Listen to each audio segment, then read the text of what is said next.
Olá, queridos amigos da Novo Tempo, sejam bem-vindos ao Bíblia Fácil. A cada semana a gente tira uma hora para juntos nos estudarmos a Palavra de Deus. E você é muito bem-vindo ao programa.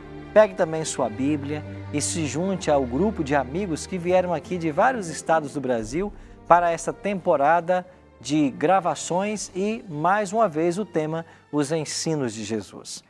Quero aproveitar e fazer um convite especial para você. Todos os domingos à noite, numa igreja adventista perto de você, nós estamos estudando a mesma temática dos ensinos de Jesus e você está convidado a nos visitar.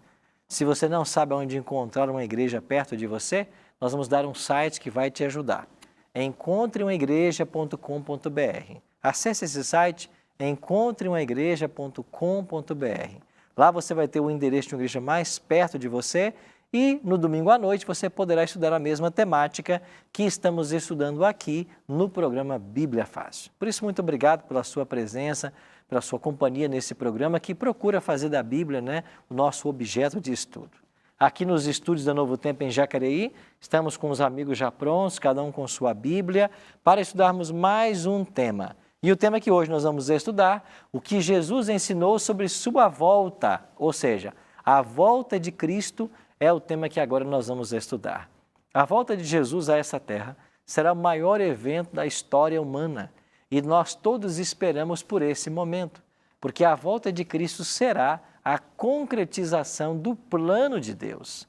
A promessa feita ao homem lá no Jardim do Éden, de que um dia ele enviaria um Salvador, o Salvador veio, morreu por nós, foi para os céus e agora vai voltar. Para quê? Para levar os salvos para os céus, para dar a recompensa dos salvos, para dar a vida eterna. Infelizmente, esse assunto não é muito ensinado e muitas pessoas têm dúvidas a respeito desse tema e outras até acham que Jesus não vai voltar e que tudo termina para o ser humano na morte. Mas como veremos hoje, não é isso que a palavra de Deus ensina. A Bíblia ensina que no clímax da história humana nós teremos a volta de Cristo, visível, pessoal, literal, para buscar aqueles que se prepararam. Então vamos orar, pedindo a bênção de Deus para o estudo? Nosso Pai querido, muito obrigado por Tua palavra que está em nossas mãos. Queremos abri-la mais uma vez e estudá-la. Que o Teu bom e Santo Espírito esteja conosco e que nós possamos compreender a Tua vontade para a nossa vida. Que nós possamos dirimir todas as dúvidas a respeito desse tema e que, sobretudo, em nosso coração, tenha o grande desejo de estarmos prontos para esse dia. Em nome de Jesus nós te oramos. Amém. Pois bem, tome sua Bíblia e vamos começar falando a respeito de uma promessa. Cristo fez uma linda promessa em João, capítulo 14, versos 1 a 3. E eu queria convidar você a ler esse texto. Não se turbe o vosso coração. Credes em Deus, crede também em mim. Na casa de meu Pai há muitas moradas. Se assim não fora, eu vou-lo teria dito, pois vou preparar-vos lugar. E quando eu for e vos preparar lugar, eu voltarei e vos receberei para mim mesmo, para que onde eu estou, estejais vós também. Que promessa linda! Jesus disse assim, não se entristeça o vosso coração. Eu vou partir, mas não fiquem tristes, porque eu vou para a casa do Pai. E eu vou preparar lugar lá para vocês. E quando eu preparar, eu vou voltar e eu vou receber vocês para mim mesmo, para que onde eu estiver, vocês também estejam. Então a palavra-chave nesse texto é, eu voltarei. Então Jesus veio, viveu 33 anos nessa terra, morreu, ressuscitou, foi para os céus, mas deixou a promessa, eu voltarei. Essa promessa tem quase 2000 anos e nós estamos aguardando o momento que ele vai voltar a essa terra. Como será essa volta? Vamos ver isso no estudo de hoje. Antes, Bárbara. Pastor, quando fala aqui no texto, eu tenho uma irmã, posso falar, uma irmã minha, que ela é de uma certa denominação, e lá ela fala para mim que quem vai morar no céu são 144 mil. Aham. Isso convém da palavra? Os 144 mil também morarão no céu, não apenas eles. Quem são os 144 mil? Você tem 2 capítulos na Bíblia que fala desse grupo, é Apocalipse 7 e Apocalipse 14. Então, nesses 2 capítulos, você tem uma descrição de quem são os 144 mil. Em síntese, são todos os salvos que estiverem vivos quando Jesus voltar. Então, se nós ficarmos vivos até a volta de Jesus e estivermos salvos, nós pertenceremos a esse grupo chamado de 144 mil. Agora, além desse grupo, você tem os salvos de todas as eras, desde Adão até os dias atuais. Pessoas que já morreram, mas irão ressuscitar e todas irão morar nos céus. Então, vai morar no céu os 144 mil e mais um outro grupo que não tem esse título, mas salvos de todas as eras. Todos morarão no céu. Sim, Pastor, amigo? então os 144 mil é um número simbólico. É um número simbólico. Não é literal. Não é literal. Por que nós queremos que ele não seja literal? Porque se for um número literal, nós estamos restringindo a salvação para esse tempo. Então, 144 mil é o título de todos aqueles que estarão vivos e salvos quando Jesus voltar. É isso que a gente entende lendo o Apocalipse. Um outro argumento que a gente tem para usar é que esses 144 mil são 12 mil de cada tribo. Então, 12 mil da tribo de Judá, da tribo de Efraim, Dan e etc. Se são literais, tem que ser 12 mil salvos de cada uma das tribos, mas as tribos não mais existem. E se os 144 mil são os salvos do tempo do fim, porque eles também vão passar pela grande tribulação, como diz Apocalipse 7, 13 e 14, se eles vão passar também pela grande tribulação, são os salvos do tempo do fim. Mas os salvos de hoje não mais pertencem a tribo alguma, porque as tribos deixaram de existir. As 10 tribos que estavam no norte de Israel, com capital em Samaria, foram destruídas no ano 722 a.C. Ou seja, há mais de 2.700 anos.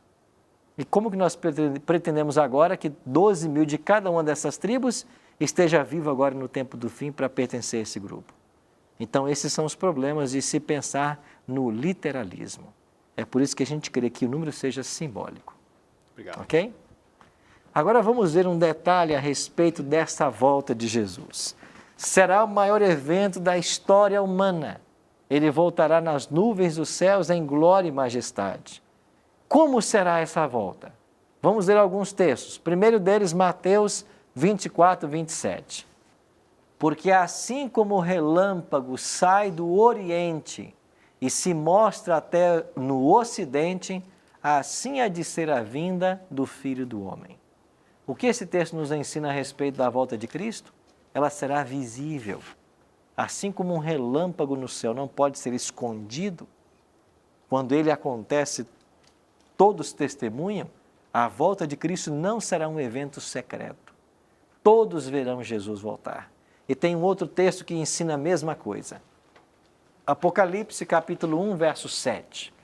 O texto diz assim: Eis que vem com as nuvens, e todo olho o verá, até quantos o traspassaram. E todas as tribos da terra se lamentarão sobre ele, certamente. Amém. Eis que vem com as nuvens, e todo olho o verá. Então, a volta de Cristo, primeiro ponto que a Bíblia ensina, ela vai ser visível, vai ser como um relâmpago que sai do Oriente e se mostra no Ocidente. Vai ser visível porque todo o olho verá. Agora, um evento, para que todo o olho veja, tem que ser um fenômeno sobrenatural. E é isso que será a volta de Jesus. Quando ele voltar, não importa em que parte do planeta nós estejamos, nós o veremos voltar. Todos verão Jesus voltar. O que mais a Bíblia nos ensina a respeito desse evento? Quem é que vai acompanhar Jesus na sua vinda? Mateus 25, 31. Quando vier o Filho do Homem na sua majestade e todos os anjos com ele, então se assentará no trono da sua glória. Quem é que vem com Jesus? Todos os anjos. Agora, por que é que todos os anjos dos céus virão com Jesus? Porque eles terão uma missão específica. E qual será essa missão dos anjos? A missão será reunir os salvos que há nos 4 cantos da terra. Os anjos virão com a função de reunir os salvos, porque Cristo, quando voltar, ele não vai pisar nessa terra. Ele vai pairar nas nuvens. E os salvos é que serão levados para encontrar Jesus nas nuvens dos céus. Bárbara? Pastor, teve uma colega minha, quando eu comecei a questionar muita coisa, e a respeito da igreja, né? Troca de igreja, assim. Ela me disse, Bárbara, não adianta você pular de igreja, porque Deus deixou esse monte de igreja, porque ele sabia que tinha vários filhos dele em cada igreja. E quando ele voltar, ele vai sair colhendo. Cada uma. Aí eu fiquei assim, né? Entrou aquela interrogação. Como é que Cristo vai pegar cada pouquinho em cada igreja? Será que até lá a Bíblia não fala que a ovelha vai ouvir a voz do seu pastor? O que é que você me fala sobre isso? E outra coisa também, né, que já me disseram assim, Cristo ele vem, mas vem como um relâmpago, vai ser num piscar de olho, sabe, tipo um raio. Aí eu falei para ela, como o senhor falou aqui no texto, que todo olho verá. Não, Bárbara, não é dessa forma que você está pensando, não. Me explique também. Cristo vai voltar e todo olho verá. A expressão como um relâmpago não tem a ver com o tempo que ele acontece, mas com a sua visibilidade. Jesus disse, assim como um relâmpago sai do Oriente e se mostra no Ocidente, ou seja, assim como é visível em todo o céu a ação do relâmpago, assim será visível a volta de Jesus. Agora, com relação aos salvos que ele vai colher em cada igreja, é claro que placa de igreja não salva ninguém. Deus tem filhos sinceros em todas as igrejas, em todas as denominações. Agora, o cuidado que eu tenho que ter é para saber se na denominação que eu estou, se na igreja que eu frequento, a palavra está sendo ensinada e estão me ajudando a ir para o céu. Essa é a pergunta que eu tenho que fazer. Porque igrejas nós temos aos milhares, mas existem igrejas que não têm compromisso nenhum com a sua salvação, que não estão preocupados em te ajudar na sua salvação. E eu ficar dentro de uma igreja que não está me ajudando a ir para o céu, eu corro um risco de perder a vida eterna por estar dentro dessa igreja. Então, lembra do ditado? Que todos os caminhos levam a Roma? Isso não se aplica às igrejas. Nem toda igreja está apontando o caminho para o céu. Na realidade, parece que muitas igrejas têm interesses totalmente aleatórios do que preparar o povo para o céu. Porque quando o interesse da igreja é preparar os membros para o céu, a primeira coisa que acontece é que nessa igreja tem que haver um forte ensino da palavra, para que todo membro saiba o que é certo, o que é errado, o que é verdade, o que é erro, o que é o evangelho verdadeiro, porque é assim que a gente ajuda as pessoas. Não foi isso que Jesus falou? Vocês têm que ir, têm que pregar o evangelho e vocês têm que ensinar para as pessoas as coisas que eu tenho dito para vocês? O plano da salvação, finalmente, ele é pedagógico. Ele tem que ser ensinado. Nós temos que ensinar para as pessoas a respeito do céu, a respeito da salvação e a respeito da ética do reino que eu tenho que praticar para um dia estar nesse céu. Wayne. Pastor, eu queria que o senhor falasse a respeito de algumas pregações que falam que as pessoas sumirão na terra e que até, de certa forma, exime o fato de Cristo nas nuvens. Tanto que, quando a Bíblia fala que todo olho verá, nessa tese as pessoas somem da terra e os outros que ficam sem saber o que aconteceu. Queria que o senhor falasse a respeito. Existe uma forte tendência hoje no mundo cristão de se ensinar a doutrina do arrebatamento secreto. O que é essa doutrina? É quando você ensina que as pessoas que estão prontas, elas serão arrebatadas, ou seja, elas serão tomadas da sua vida cotidiana e já levadas para os céus. Eu pergunto, se os salvos são arrebatados para os céus, qual é o objetivo da volta de Jesus? Ele voltaria aqui na terra para fazer o quê, uma vez que os salvos já foram levados?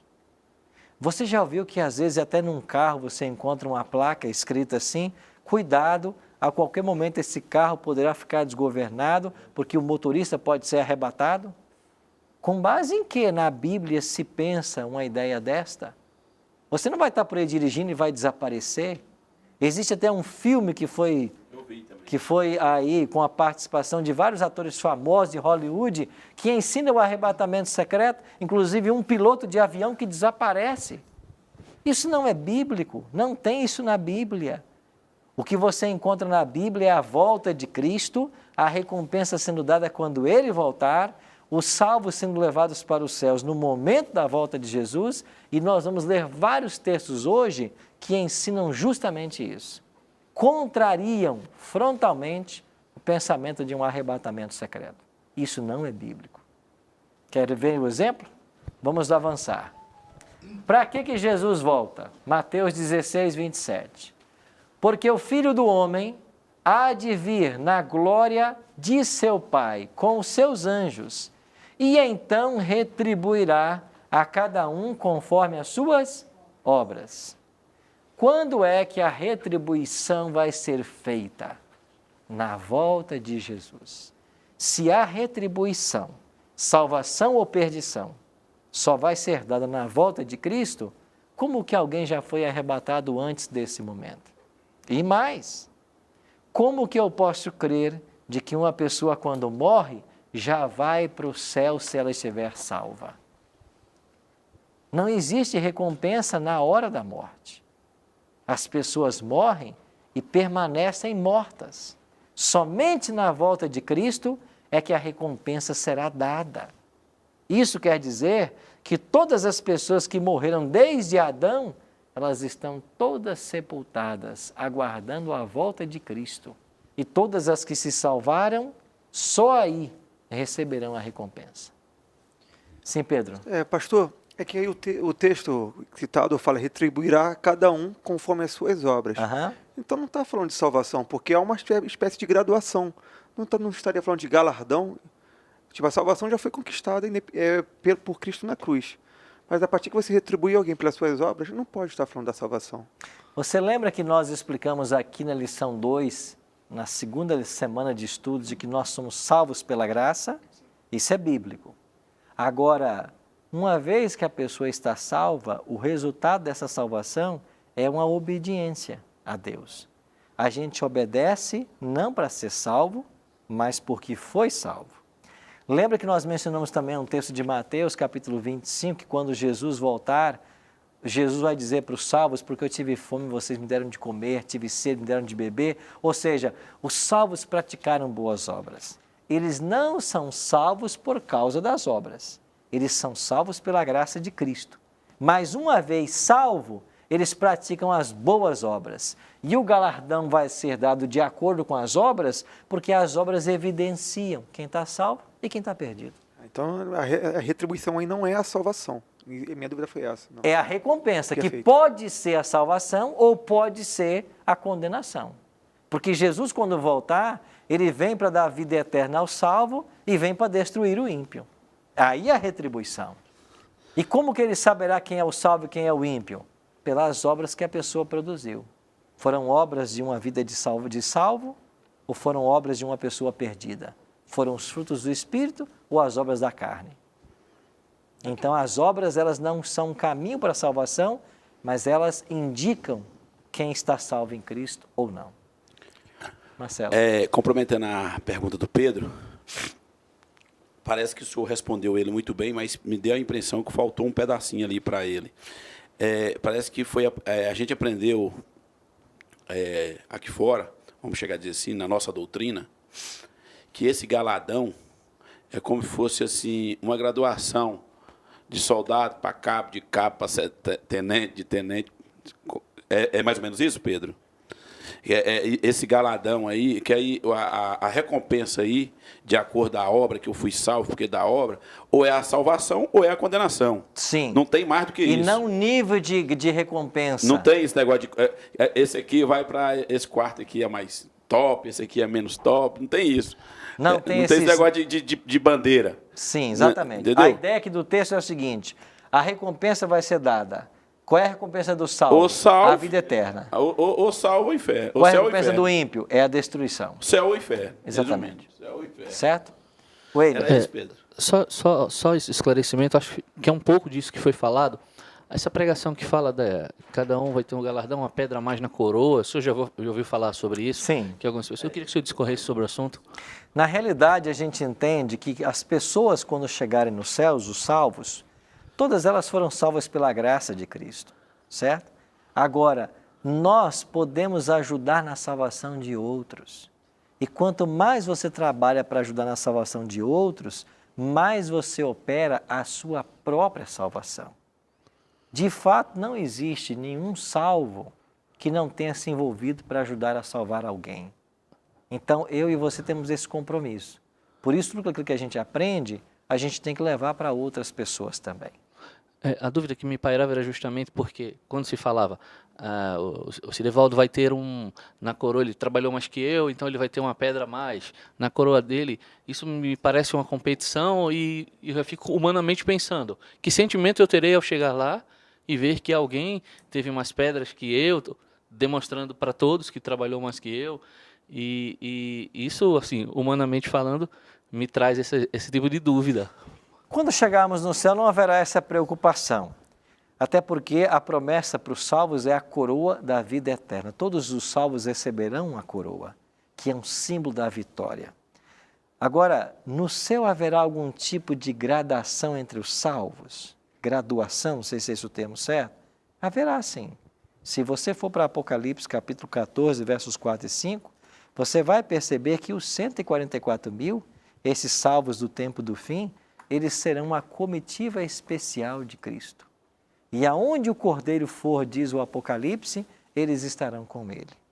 Os outros salvos não estarão com Cristo como uma comitiva especial.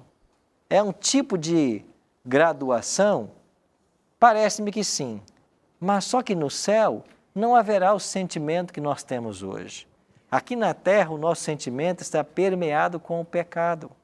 No céu, na realidade, essa questão de gradação é tudo por uma questão de ordem. Você quer ver uma coisa? Não tem lá o anjo, não tem o querubim, não tem o serafim? Não são categorias de anjos diferentes?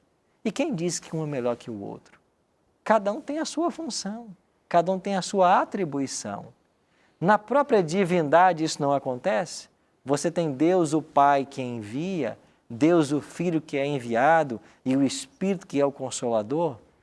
Na nossa mente, quem envia não é mais poderoso do que o que é enviado? A nossa mente é.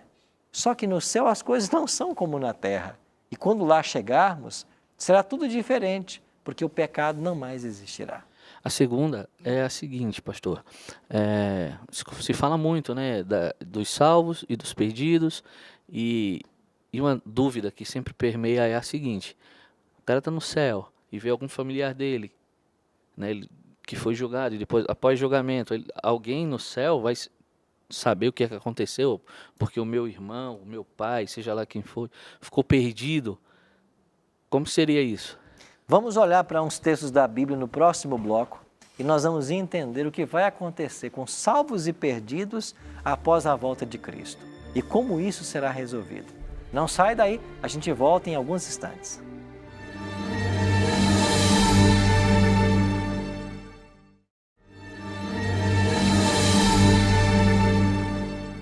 Estamos de volta com o programa Bíblia Fácil, hoje aprendendo sobre o maior evento da história humana, a volta de Cristo a esse mundo em glória e majestade. Se você quiser o nosso guia de estudos para acompanhar o mesmo tema que aqui estamos estudando, nós podemos enviá-lo para a sua casa. É um presente da Novo Tempo para você. Você pode ligar para nós, acessar o nosso site ou mesmo mandar uma mensagem para o nosso WhatsApp. Vai aparecer aqui uma legenda para você com a explicação e você pode solicitar a qualquer momento esse material para nós, tudo bem? Se você preencher o questionário que tem no final deste guia, você poderá ganhar esse DVD que nós preparamos lá em Israel, Egito e Palestina com mensagens ensinadas por Cristo a partir do local que ele ensinou, tá bem? É um presente da Novo Tempo para você. E mais uma vez, muito obrigado a você que é anjo da esperança e tem apoiado o ministério da Novo Tempo. Terminamos o primeiro bloco com uma pergunta que foi feita pelo Wayne a respeito da salvação dos parentes. Como é que vai ser isso? Como vamos lidar com isso? Vamos ver agora, então, quais serão as consequências da volta de Jesus para salvos e perdidos? 1 Coríntios capítulo 15, versos 51 em diante. Eis que vos digo um mistério, nem todos dormiremos, mas transformados seremos todos. O que Paulo quer dizer aqui com dormir? Nem todos dormiremos, nem todos morreremos. Esse é o significado. Paulo está dizendo, nem todos morreremos, mas transformados seremos todos. Num momento, num abrir e fechar de olhos, ao ressoar da última trombeta, a trombeta soará e os mortos ressuscitarão incorruptíveis e nós seremos transformados. Ele está aqui pensando que na volta de Cristo ele ainda estaria vivo. Então os mortos vão ressuscitar incorruptíveis e nós, os vivos, seremos transformados. Aí Paulo diz assim, porque é necessário que esse corpo corruptível se revista da incorruptibilidade e que o corpo mortal se revista da imortalidade. Eu pergunto, quem é que já foi para o céu antes da volta de Cristo? Ninguém, porque os mortos ressuscitam na volta dele. Os salvos que estão vivos são transformados na volta dele. Ninguém foi para o céu. Não há recompensa imediata após a morte. A recompensa só acontece na volta de Jesus. E o que vai acontecer com quem estiver vivo vai ter o seu corpo transformado no momento, num abrir e fechar de olhos. Ou seja, a transformação vai ser instantânea assim que Jesus voltar. E quem estiver morto e salvo vai sair da sepultura já com o corpo transformado. Um corpo incorruptível e um corpo imortal, porque nunca mais os salvos morrerão. Sim, amiga? A gente, como está debatendo, falando da volta de Jesus, né? Então, assim, me debateu a curiosidade. Que daria Jesus? Que sinais daria Jesus na sua volta? Nós vamos ver alguns versos daqui a pouquinho, onde Jesus vai usar os astros que ele criou, sol, lua e estrelas, como instrumentos que anunciariam a proximidade da sua vinda.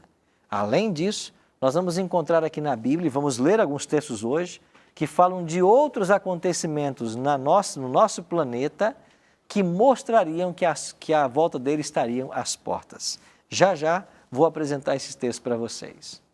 Então, quando Cristo voltar, os salvos serão glorificados. Estão lembrados que nós aprendemos aqui que a salvação se processa em 3 tempos? No passado, justificação, no presente, santificação, no futuro, glorificação. O que é glorificação? É Deus tirar da nossa natureza o pecado, ou tirar de nós a natureza pecaminosa. Aí nós seremos como era Adão quando saiu das mãos de Deus, sem tendência para o mal. Pedro. Pastor, voltando um pouco no slide anterior sobre a dormir. Né, que tem passagens que, se não me engano, uma parábola que alguém comenta, não é uma parábola, mas parece que é uma narrativa, de que um morto fala do quanto ele se arrepende de ter sido morrido e que ele queria alertar quem estava vivo. E não pode mais, você agora morreu, mas ele não está dormindo, ele tem a sua consciência e está tentando intervir. E sem dizer também que já subiram Moisés e Enoque, onde eles estarão agora, né? Ok. E também a passagem da cruz, que do bandido, em que ele diz que hoje estarás comigo no paraíso. Ok. Com relação a Moisés, Elias e Enoque, a Bíblia diz que eles já estão salvos. Se você for para a experiência da transfiguração, quando Cristo transfigurou-se em Deus, lá estava Elias e Moisés. Então é uma prova de que eles estão vivos e estão salvos. Aonde eles estão? Eles estão com Deus. Geograficamente não sabemos, a gente diz céu, que eles estão no céu, certo? Com relação a esta do ladrão na cruz, na língua grega você não tem vírgula.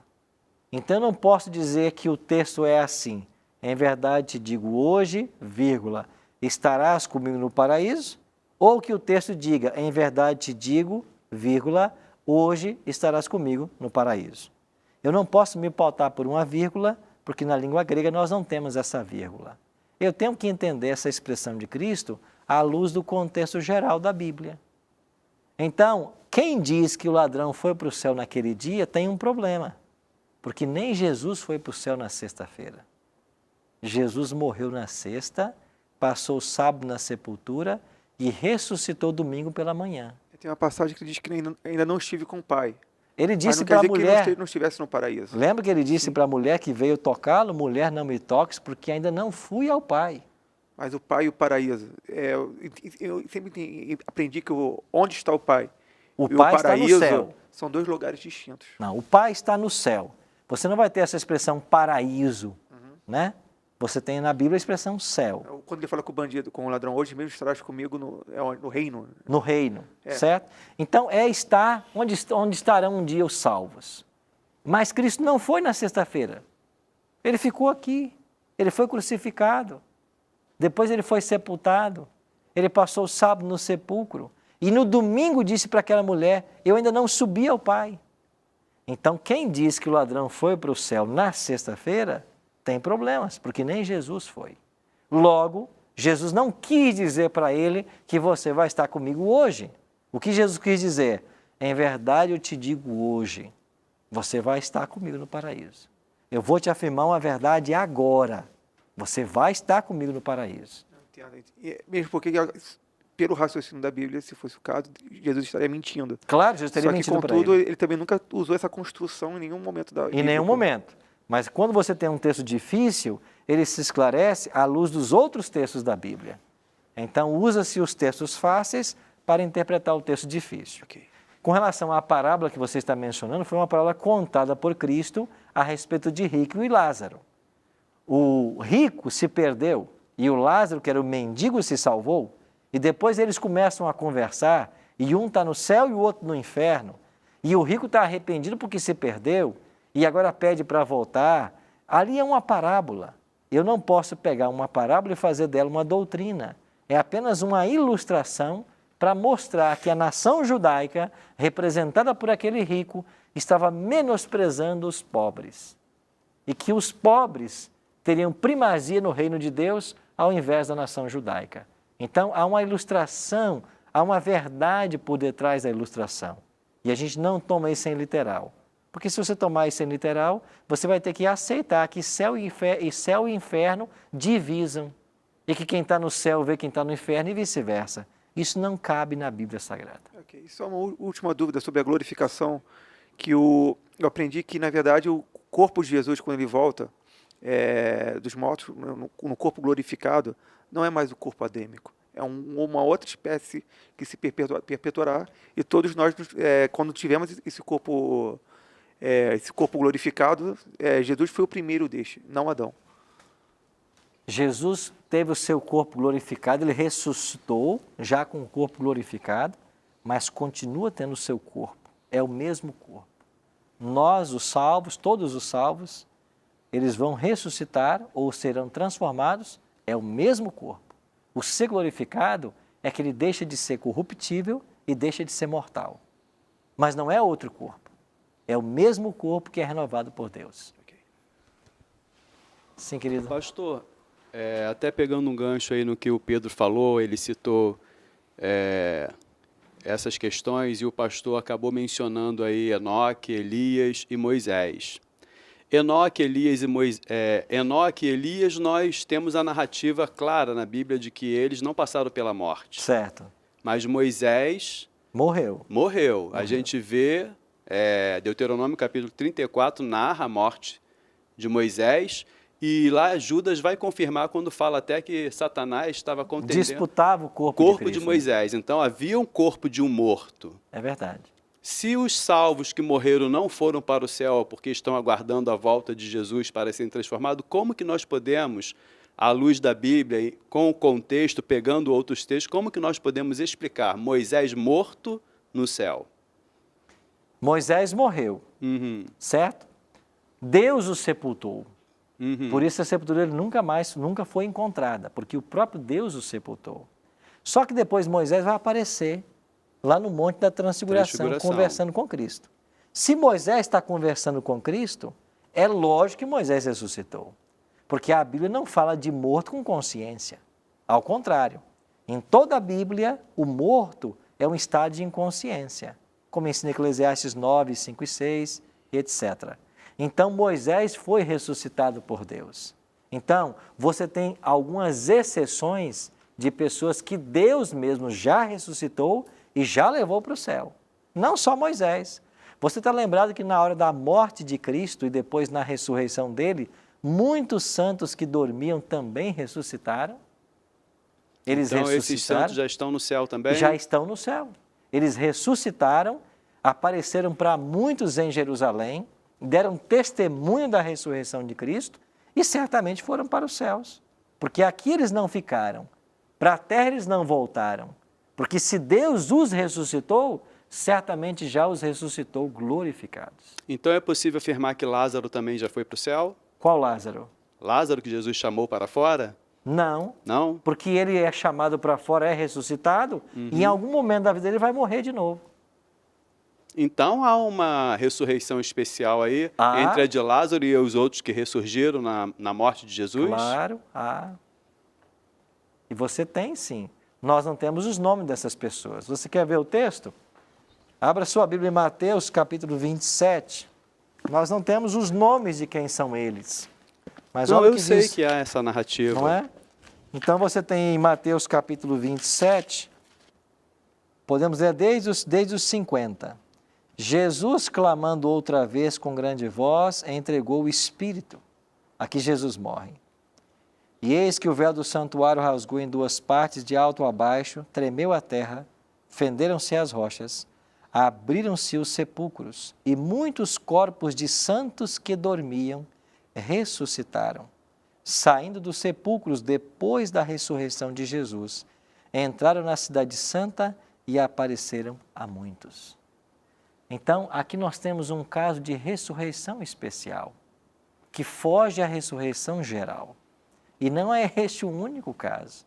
Se nós formos para Daniel capítulo 12, você vai encontrar lá no verso 2, uma outra ressurreição especial, onde diz que muitos dos que dormem no pó da terra ressuscitarão, uns para a vida eterna e outros para a vergonha e horror eternos. Então essa ressurreição de Daniel 12, 2, ela também é antes da ressurreição geral, porque ela tem salvos e perdidos misturados. E na geral, só tem salvos, na volta de Jesus. Quando Cristo volta, só tem salvos. E os ímpios? Eles só ressuscitam 1000 anos depois.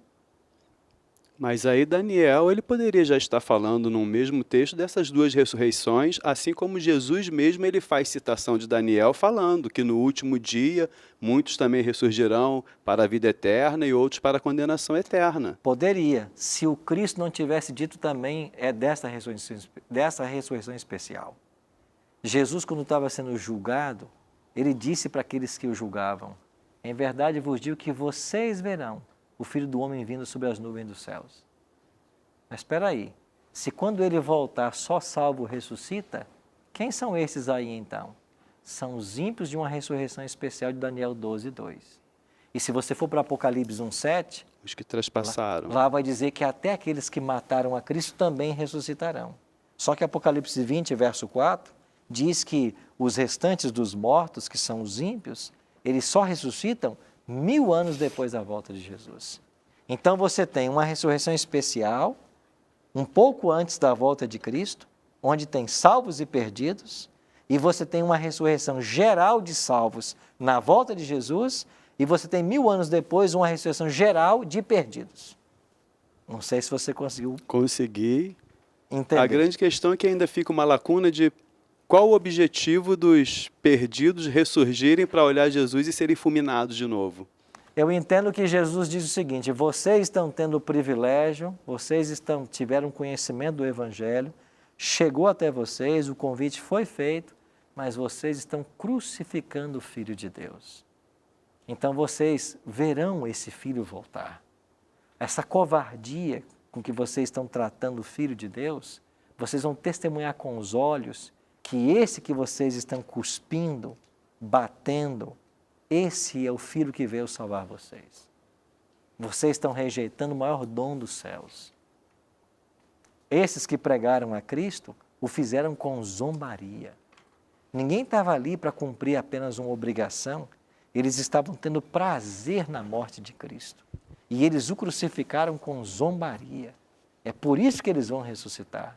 Para ficar claro na mente deles de que essa aversão, esse tratamento hostil, essa violência que eles usaram para com Cristo, eles vão ter a recompensa deles.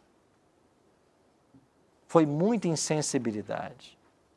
E nem a Bíblia vai em todos os detalhes da forma como Jesus foi tratado. Jesus foi cuspido no rosto, foi esbofeteado, foi surrado, bateram-lhe com paus. Eles fizeram tudo o que o diabo sugeriu que eles fizessem. Eu não tenho dúvidas de que esses que participaram da crucifixão estavam todos endemoniados. Então ficou muito patente para todo mundo a maldade humana. Vocês terão que ver esse Cristo voltando, para que vocês saibam o que vocês fizeram com o autor da vida. Wayne? Pastor, eu queria que o senhor falasse um pouco desse período milenar que o senhor acabou de citar. Onde estará a igreja? O que estará acontecendo nesse período? O que vai acontecer quando Jesus voltar?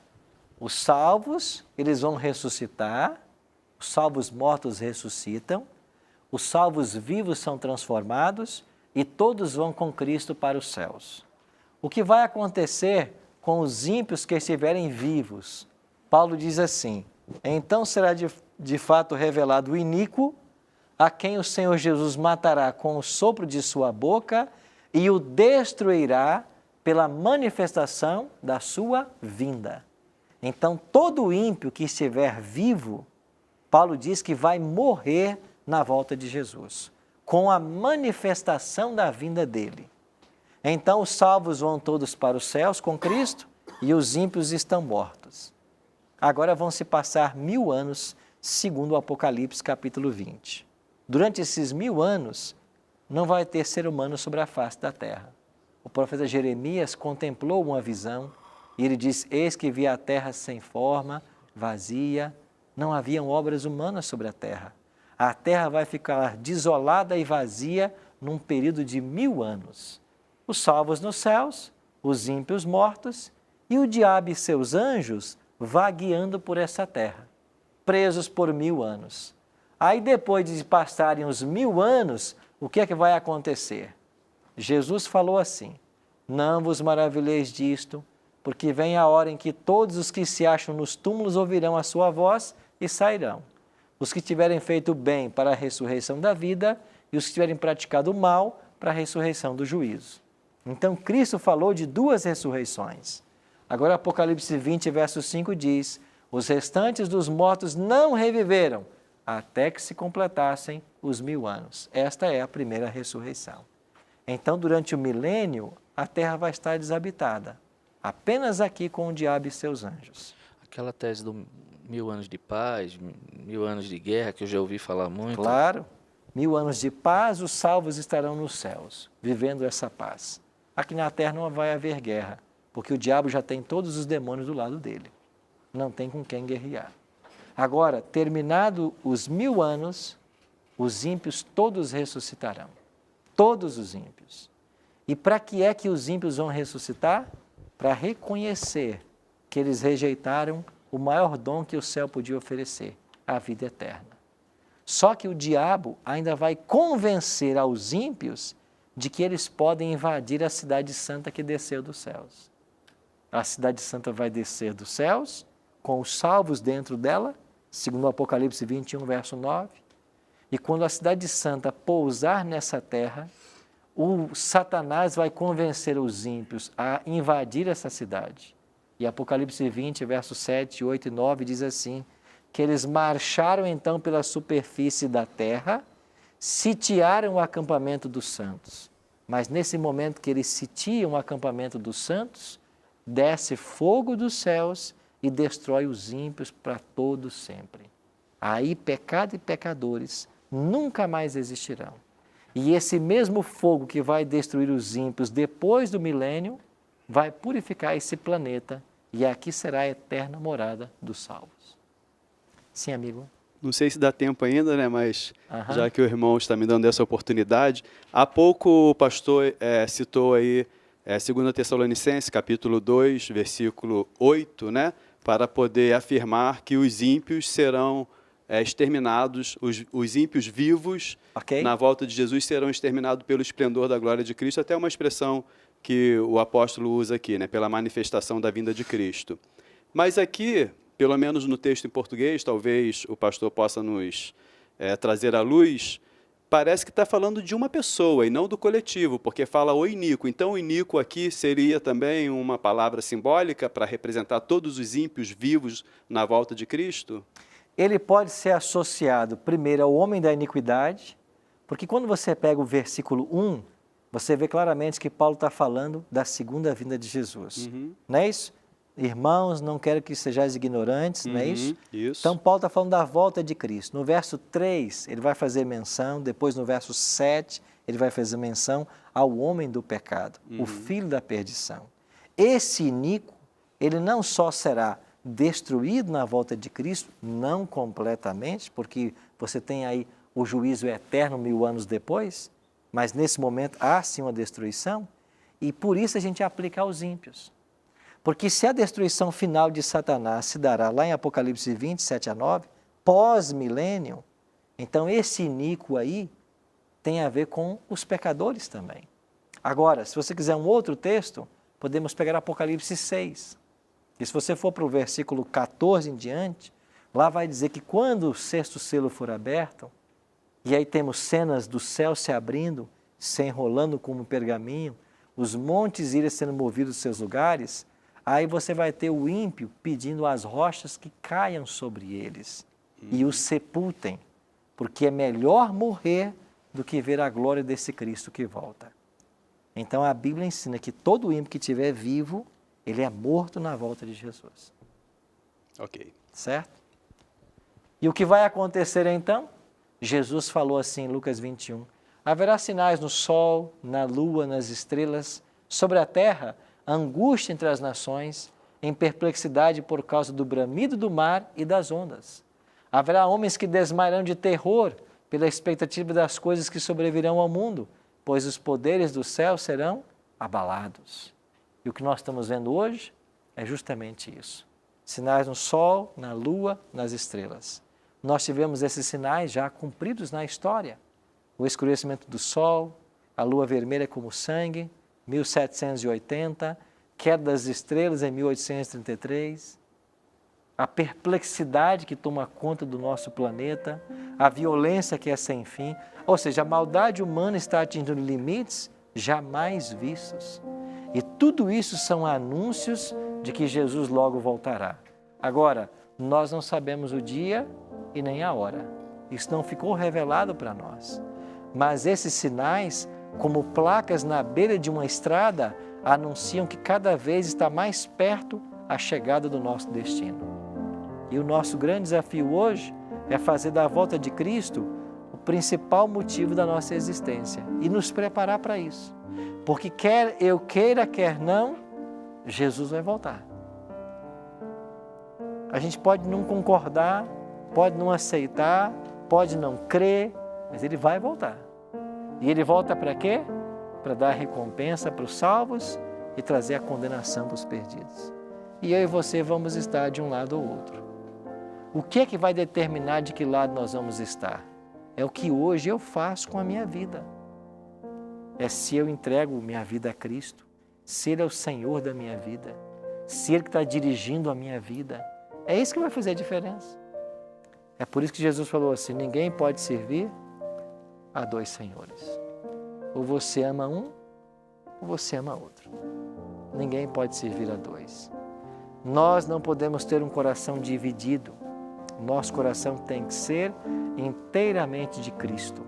E quando nós nos rendemos a Cristo e Ele passa a assumir o controle da nossa vida, dia a dia, com o seu Espírito, Ele nos prepara para esse momento. Se Cristo voltasse hoje, estaremos nós prontos para recebê-lo e para ir com Ele para os céus? Como está a sua vida?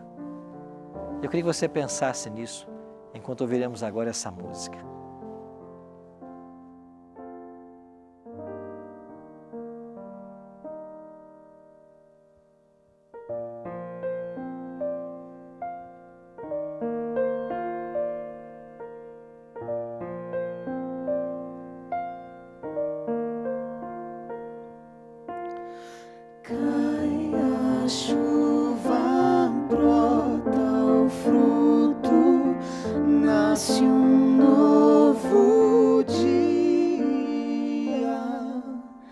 são as estações da vida, se renovam no passar deste tempo, e o amanhã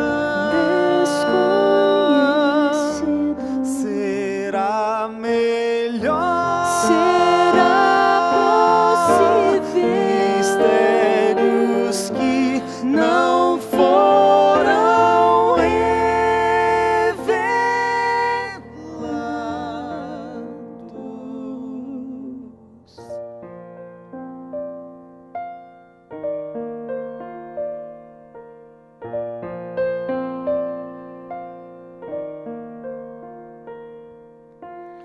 E ao olhar o meu futuro, me pergunto onde vou. No horizonte, fim da estrada, como ver além do que é revelado, mas pela fé é pela fé que eu confio em quem me amou, quem é eterno, justo, Deus presente, vive e reina eternamente.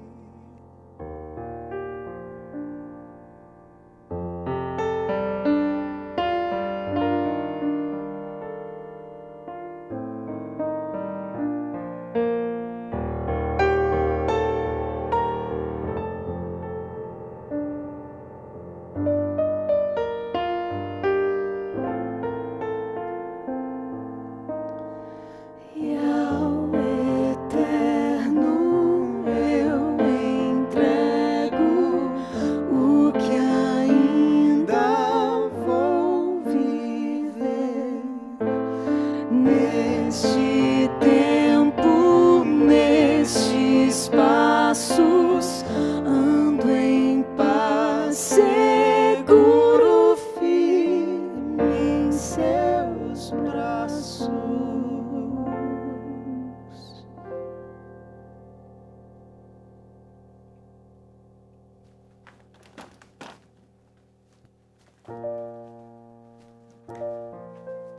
Eu e você podemos estar seguros nos braços do Eterno, se a nossa vida for dele, se a gente confiar a ele o nosso destino eterno.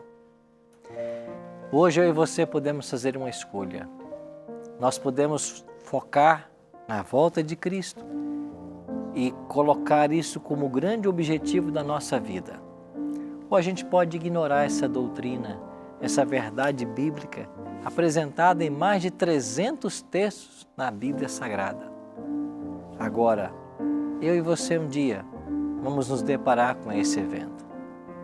Nessa volta gloriosa, cada um vai receber a recompensa da vida que escolheu. E será que vale a pena nós abrirmos mão da eternidade por algum prazer temporário que esse mundo possa oferecer? Ou não é muito mais sábio nós consagrarmos os anos que temos de vida aqui nessa terra para estarmos prontos para esse momento e depois toda a vida eterna ao lado de Jesus? São escolhas que eu e você precisamos fazer. Que Deus nos ajude a fazermos as escolhas certas, a nos prepararmos para esse evento, porque Ele vai voltar para buscar aqueles que se prepararam e aqueles que amam a sua vinda. É por isso que nós temos que estar atentos. E em cada sinal que nós estamos testemunhando no mundo físico, social, religioso, são alertas de que esse dia está chegando. E eu e você precisamos estar prontos. Vamos orar por isso? Nosso Pai, é desejo do nosso coração estarmos prontos para esse glorioso dia. não apenas nós, mas as pessoas que nós amamos, a nossa família, os nossos queridos. Por isso nos ajuda, Pai, a tomarmos hoje a decisão de Te servir em espírito e em verdade. Ajuda-nos, Pai, a tomarmos a decisão de nos prepararmos para esse momento glorioso, quando o Senhor aparecerá nas nuvens dos céus, e que naquele momento todos nós estejamos prontos para ir para a eternidade contigo. Guarda-nos em Teu amor e salva-nos em Teu reino. Oramos em nome de Jesus. Amém. Muito obrigado pela sua companhia no Bíblia Fácil de hoje. Semana que vem a gente se encontra para mais um tema da Palavra de Deus. Até lá.